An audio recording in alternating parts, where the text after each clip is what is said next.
After studying this module, you shall be able to know how culture affects communication, learn the type of communication, understand the concept of verbal and non-verbal communication, learn the use of verbal in cross-cultural context.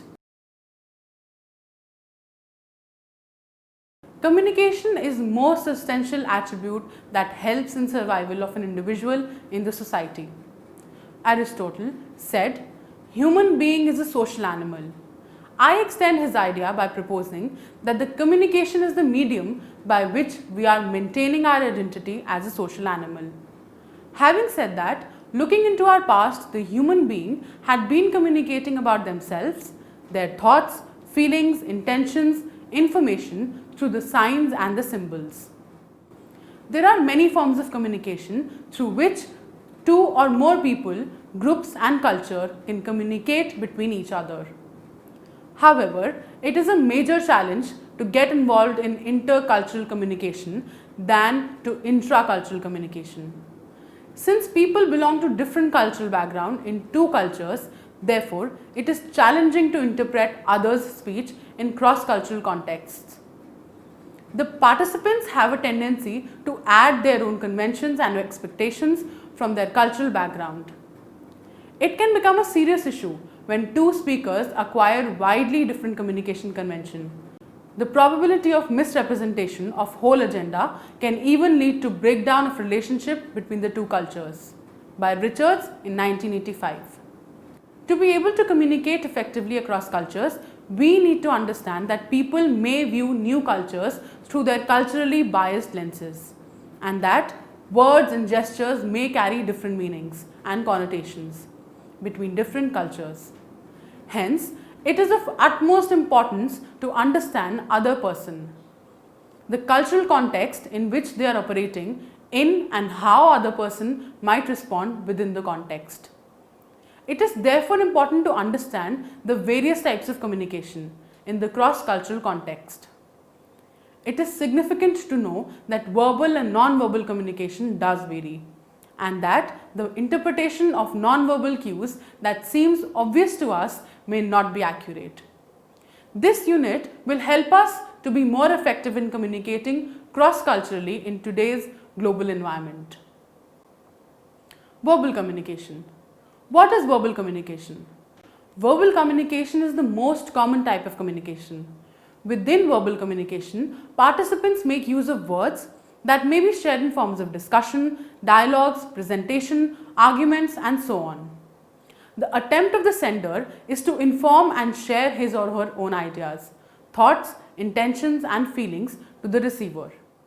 Apart from the verbal speech, the intonation, the pitch, and even the quality of words makes a whole lot of difference in the interpretation of the words.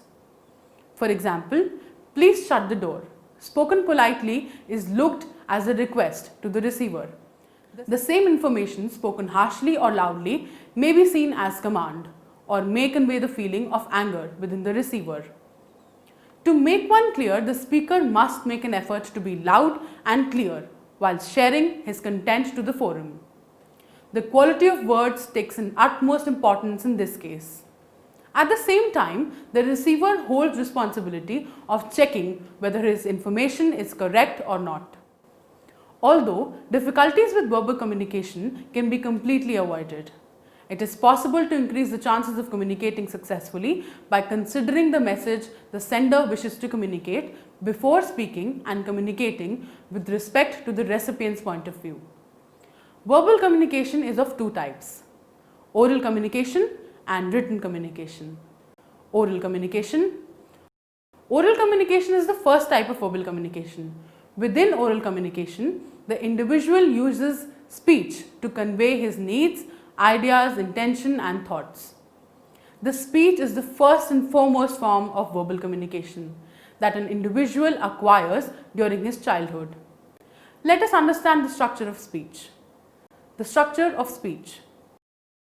The speech is the basic unit of language that facilitates oral communication across all cultures.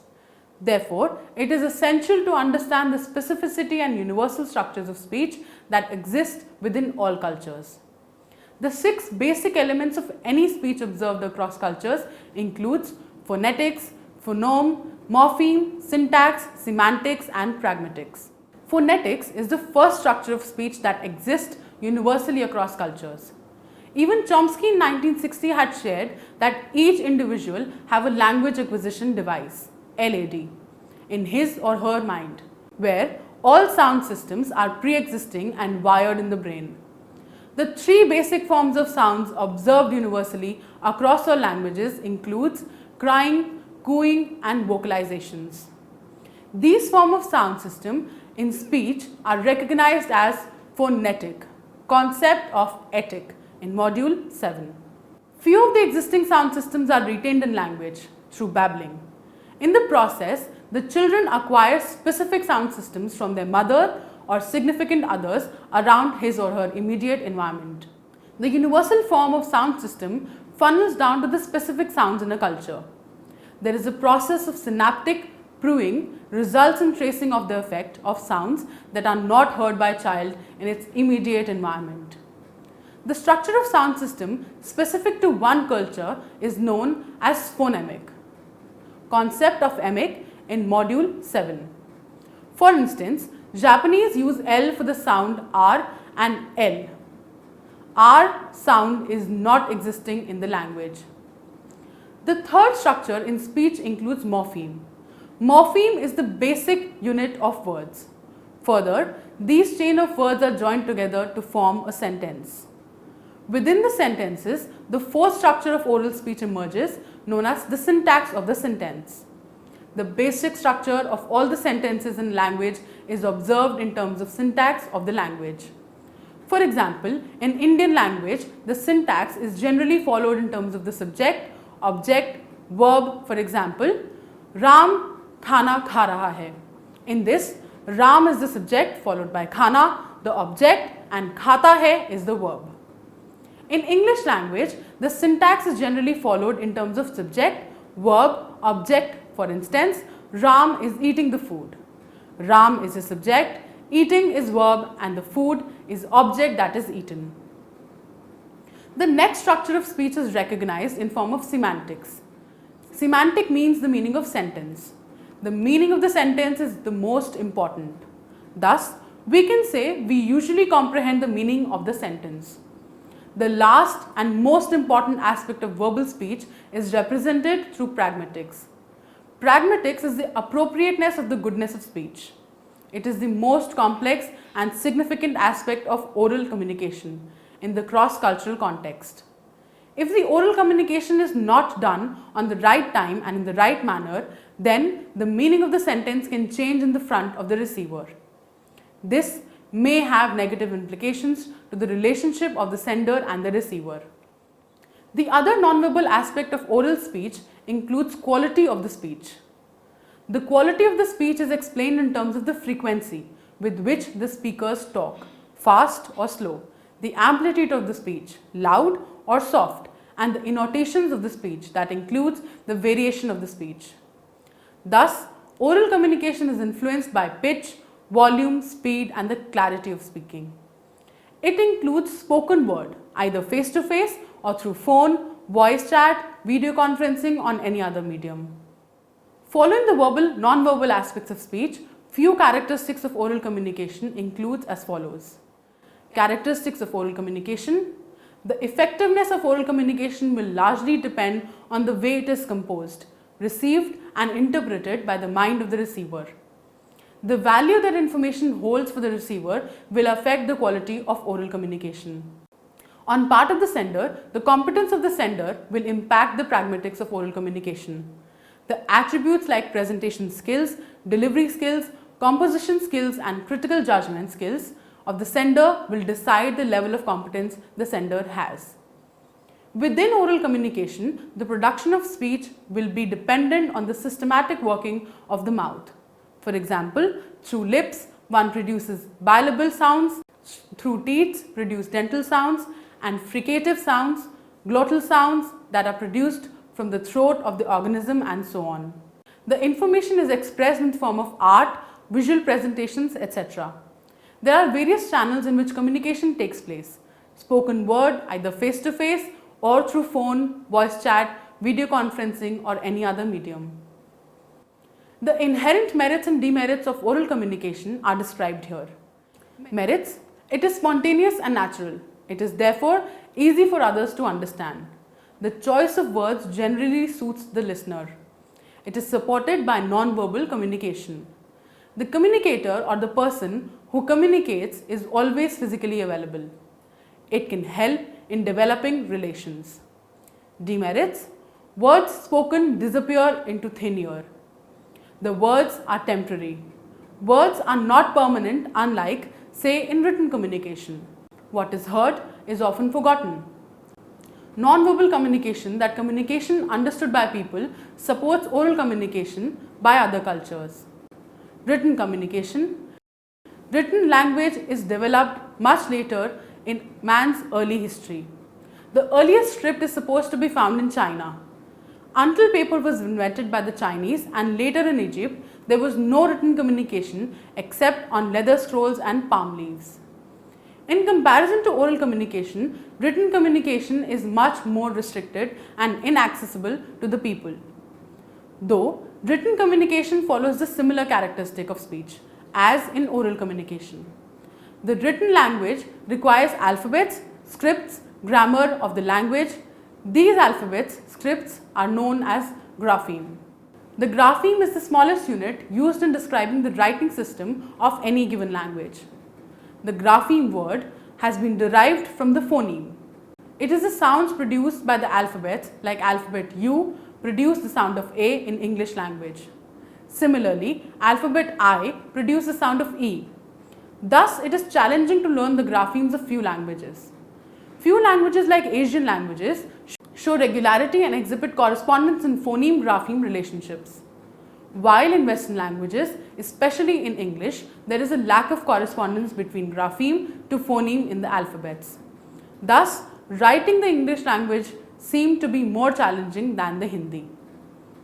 Writing is facilitated by the invention of paper and later invention of printing by John Gutenberg in the 15th century. These inventions made knowledge available to many more people. Various forms of written communication includes books, newspapers, magazines, e-newsletter, emails, WhatsApp, journals and so on. Thus, written communication is essential for communicating complicated information such as statistics or other data that could not be easily communicated through speech alone. Written communication also allows information to be recorded so that it can be referred to at a later date. Characteristics of written communication. Through written communication, one can convey information to more than one participant. This form of communication can convey a large number of ideas. These ideas and thoughts can be corrected, edited, can be rewritten again and again. Merit of written communication. It is more reliable than oral communication, as a written and signed document carries more weight and validity than spoken words. It strengthens and clarifies a verbal message. It can be easily duplicated and can reach a wide audience at once. It is suitable for communicating lengthy messages. It can be filed for future references and become an official and permanent record for any organization. Demerits. It takes time to get committed to writing and the feedback is much delayed. It lacks a personal touch and it is difficult to persuade the recipient. It is a hindrance rather than help to illiterate people. Poor writing skills can hamper the effectiveness of the written communication. Written communication are also not flexible. It is a very rigid means of communication. Future directions. Although language must have evolved in the setting of face-to-face communication, human inventiveness has long sought ways to transcend the limitations of time and space that physical co-presence imposes. The most important technological development in this quest was the invention of word-syllable systems of writing. Probably in Mesopotamia, around 4,000 years ago, phonogrammic representational system made it possible to transform the ephemera of speech into the tangible record that exists independent of the person who generated it, a development with profound consequences at both the individual and the societal level. Writing systems combined with more recently invented technologies for recording, transmitting and reproducing signals, make it possible to transmit a dizziness variety of materials, data, text, graphics, facsimile, to name only a few. Over virtually limitless distances, surely the enhanced communicative capacities that such technologies make possible have wide-ranging potential consequences for the way human life is constituted. A species' survival depends critically upon its ability to communicate effectively, and the quality of its social life is determined in large measure by how and what it can communicate. Human social life, as it is presently constituted, is predicated upon the extraordinary level of communicative virtuosity, a level of virtuosity that the unique human ability to use the language confers. Absent this, our lives would be quite different. Summary: there are many forms of communication through which two or more people, groups and cultures can communicate between each other. Verbal communication is the most common type of communication. Within verbal communication, participants make use of words that may be shared in the form of discussions, dialogues, presentation, arguments and so on. Oral communication is the first type of verbal communication. Within oral communication, the individual uses speech to convey his needs, ideas, intentions and thoughts. In comparison to oral communication, written communication is much more restricted and inaccessible to the people. Written communication is essential for communicating complicated information such as statistics or other data that could not be easily communicated through speech alone.